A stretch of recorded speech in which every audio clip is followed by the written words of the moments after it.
입선. 내가 걸어왔고 걸어가야 할 길. 어찌할꼬 어찌할꼬. 긴 시간 속 17년. 부모가 있어도 부모가 없었고, 형제가 있어도 형제가 없었고, 친구가 있어도 친구는 없었다. 병마와 싸우며 살아온 시간들, 인간관계 속 싸우던 시간들, 자신과 싸웠던 긴 시간들로밖에 아무 기억이 없다.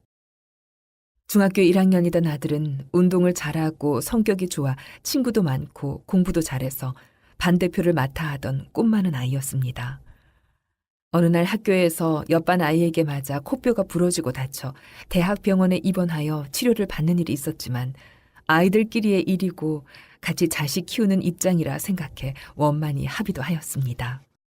그런데 퇴원 후 아들은 몸이 계속 아프다며 책상에 앉아 있을 수가 없다고 했고, 갈수록 학교도 안 가고 자기 방에 들어가 나오지 않으려고 하면서 힘들게 했습니다.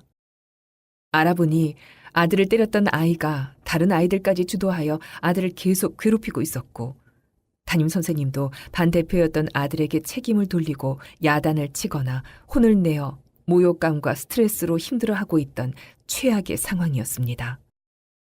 힘들어하는 아들을 위해 다른 학교로 전학하고 환경을 바꾸어주면 괜찮아질 거라 기대했지만, 아들은 오히려 가족을 원망하고 집안의 물건을 부수며 반항적인 아이가 되었고 학교를 자퇴하기 이르렀습니다. 자퇴 후 1년 넘게 한방병원을 비롯해 좋다는 병원들을 가리지 않고 이곳저곳 찾아다녀 보기도 했지만, 청소년 상담센터를 통해 방문한 대학병원에서 정신질환이 의심된다는 충격적인 이야기를 들었습니다. 믿기 어려운 현실에 우리나라에서 제일 좋은 병원을 가보자 했고, 많은 비용을 들여 검사를 하고도 부산부터 강원도까지 이름난 병원, 정신건강의학과들을 찾아다니며 상담을 받아봤지만 병세는 날로 악화되어 갔고 힘든 시간이 계속됐습니다. 그때부터 아들은 실망과 좌절 속에 자신을 환자로 보는 사회도 가정도 싫다며 치료를 거부하고 처방받은 약을 변기에 버리는 등 온갖 부정적인 말들과 함께 폭력적이 되어갔고 6개월 이상 병원에 입원해야 했던 시간도 있었습니다. 입원을 해서도 무단 이탈을 시도하거나 병원 시설물을 파손하는 등 문제를 일으켜 배상하거나 퇴원을 통보받기도 하면서 부모로서 아들을 어떻게 도와야 할지 몰라 힘들 때도 있었습니다. 뒤돌아 생각해보면 무지한 생각에 아들을 위해 좋은 것이라 생각되면 앞뒤 가리지 않고 추진하였고, 무엇이든 아들이 해달라는 대로 다 해주다 보니 경제적으로도 힘들어졌고 월세로 이사를 해야 하는 지경에까지 이르기도 했습니다. 막막한 듯 끝이 보이지 않는 시간들이 계속되면서 좌절하고 절망하게도 되었습니다. 그래도 신앙에 의지하며 기도도 하고 다짐도 하면서 나에게 주어진 운명이라고 생각했지만 감당하기 어려운 현실 속에서 우리 가정은 점점 무너져 갔습니다.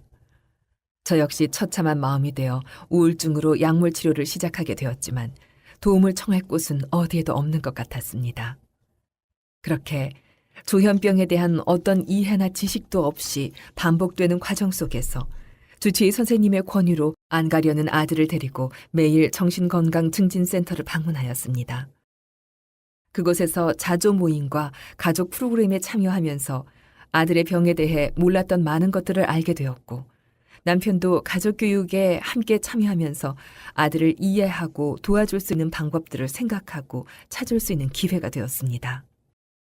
2013년 2월경, 우리 가족이 처한 경제적인 상황들을 아들에게 설명하고 함께 상의하여 한적한 시골 마을로 이사를 했습니다. 나무를 사서 가꾸거나 애완닭이나 부화기를 사서 병아리를 부화시키는 과정도 함께 지켜보면서 많은 시간을 함께 보냈고, 아들도 관심을 보이기 시작하면서 원예 치료 과정에 도전하여 수료하고 자신감을 조금씩 회복해 나가고 있습니다. 그렇게 병에 대한 수용과 관심이 우리 가족의 회복의 시작점이 되었습니다. 약을 먹으면서 늘어난 체중 조절을 위해 함께 배드민턴을 치기도 했습니다. 매일 나가서 운동을 하는 것이 쉽지 않지만 포기하지 않도록 격려하면서 적극적으로 해왔습니다. 3개월쯤 지나 실증을 내기에 탁구 라켓도 사주고 운동화도 사주며 가족들이 함께 땀 흘리며 탁구를 배웠습니다. 덕분에 집중력도 생기고 몸을 움직이며 체중도 줄고 몸도 더 건강해진 것 같습니다. 센터에서 볼링 프로그램도 참여하고 있는데 승부욕도 생기고 점점 자존감도 회복되는 것 같습니다. 가끔은 온 가족이 같이 운동하며 땀 흘리고 긴장도 풀어주며 아이 아빠와 같이 목욕도 가고 가족관계도 회복되어져 갔습니다. 같이 영화를 보러 가기도 하는데 처음엔 집중을 못하고 자주 나갔다 들어왔다 하며 무슨 내용인지 이해하기 힘들어했는데 지금은 영화가 끝날 때까지 자리를 뜨지도 않고 친구들과 함께 영화를 보러 가거나 가끔은 혼자서도 보고 싶은 영화를 보고 오기도 합니다. 집에서 같이 TV 코미디 프로를 보면서도 어느 대목에서 웃어야 하는지 이해를 못해 왜 웃는지 묻기도 했지만 지금은 같이 공감하며 웃을 수 있습니다. 쇼핑도 혼자 하며 한정된 비용 안에서 가족들 것까지 챙기는 알뜰함도 생겼습니다. 집안에서의 또 다른 변화도 있습니다.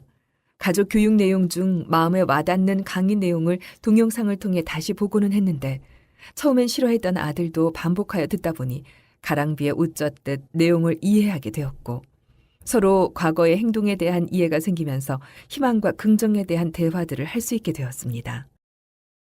서로 자신의 입장을 주장하고 상처 주고 싸웠지만 아들의 마음을 이해하려는 가족들의 노력을 아들도 알아주고 이해하게 되면서 지금은 화를 냈다가도 미안해 라고 먼저 이야기하곤 합니다. 요즘은 아침마다 우리 가족 모두 사랑해, 화이팅! 나는 할 수 있다! 를 외치며 하루 일과를 시작하고 있습니다. 아들은 변하고 있습니다.